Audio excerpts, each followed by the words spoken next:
Welcome to our daily routine unit, or La Rutina Diaria. In this unit, we are going to be seeing a type of verb that you have not learned how to conjugate yet, but you're going to learn how to do that today. You may have seen these verbs, I know you've seen these verbs, and memorized certain expressions that use them. You just haven't been able to use them overall. And these verbs are called the verbos reflexivos. So before we talk about how to conjugate, the first thing we need to realize is what a reflexive verb is, because this is a type of verb that really doesn't exist in English. As you saw in class, we have a list of verbs that all end in "se."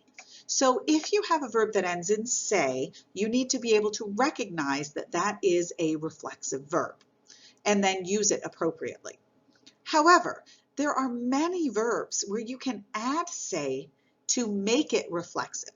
And in order to be able to do that, we need to have an awareness of what a reflexive verb is and what it means. So a reflexive verb is used to indicate that the subject does something to or for himself or herself.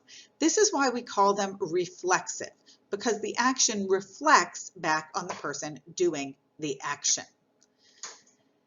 In many cases, these are actions that take place in our personal bubble.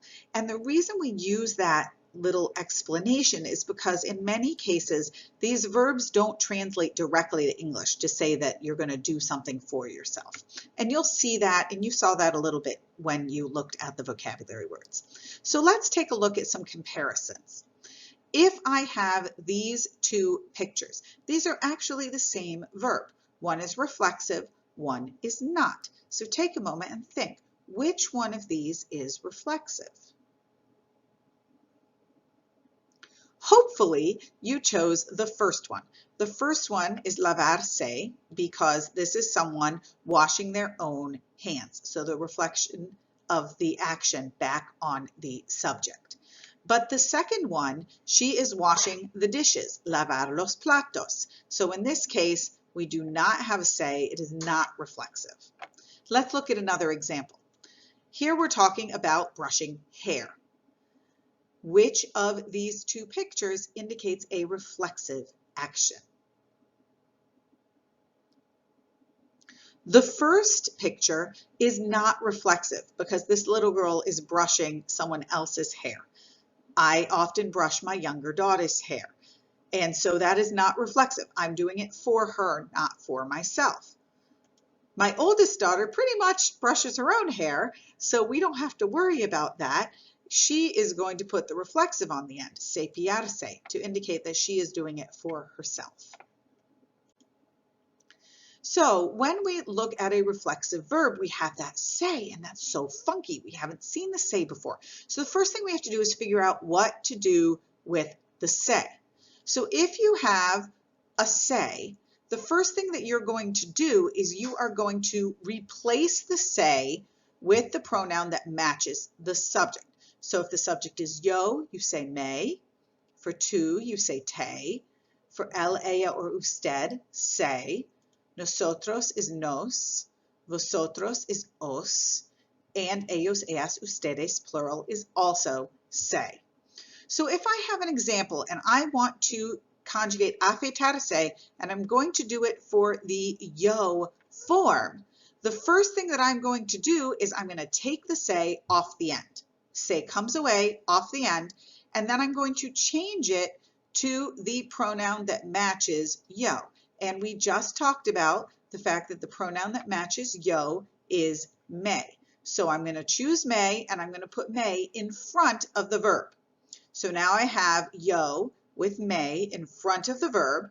And what do I have left? I have a verb. There's no "se" on the end anymore. So all I have to do is conjugate the verb the way I normally would. So if I want to conjugate in the present tense, I am going to take off the AR and add O. So I end up with me afeito. If I am going to conjugate in the present progressive, remember that's estar plus my ando or yendo. So there's my me. I still conjugate estar for yo, me estoy. It's an AR verb, so it's afeitando. Now, when you have the present progressive, you have another option. You can take this may and put it on the end of afeitando. So I would say estoy afeitándome. When I do that, I have to add this accent because I want to be sure to say estoy afeitándome and putting that stress on that the same way it is when I say this, me estoy afeitando, making sure that stress always stays on that ando part of the verb. So you will see this both ways. You may find it easier to always put it in the front because then you don't have to remember where you're going to put it.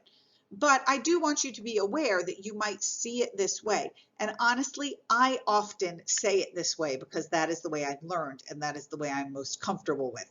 I often have to force myself to do it this way. So if I slip and I do it the other way, just be sure that you're aware that it does work that way.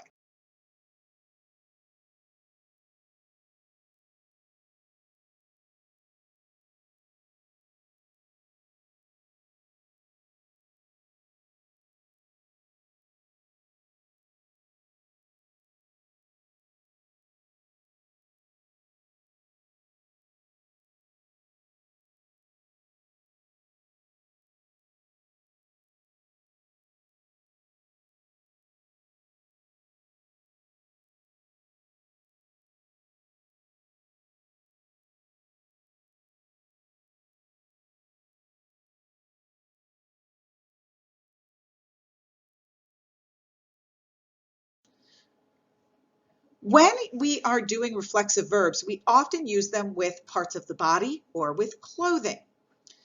The difference in Spanish is that we don't usually say my.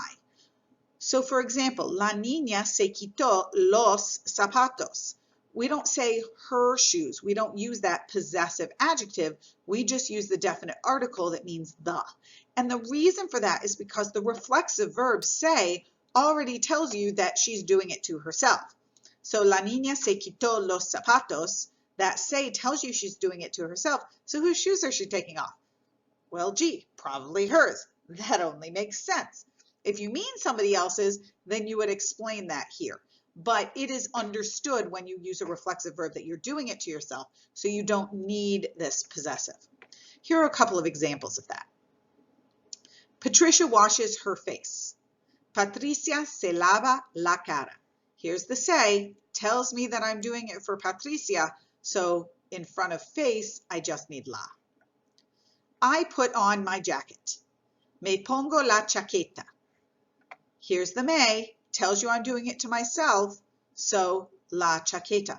Remember that poner, reflexive or not, poner has that irregular yo form, pongo, so even when it's reflexive, I'm still going to do me pongo. Here are some examples. I would like you to pause the video right now, go ahead and fill in these examples, and let's see how you do. Remember that despertarse is an E to IE verb, which is why you see here the despierta. So make sure that you are paying attention to that. Go ahead and conjugate these in the present tense. Pause the video, conjugate them, and then we will come back and see if you're right.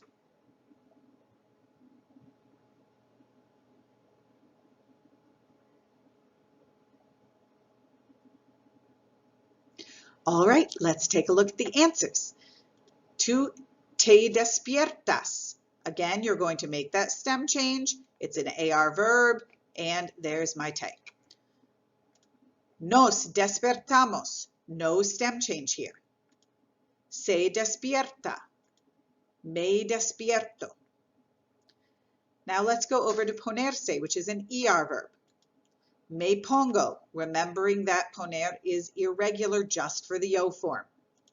Se pone, nos ponemos, se ponen. Now you're going to go do some practice with conjuguemos. Make sure that you are doing the practice as described in the instructions.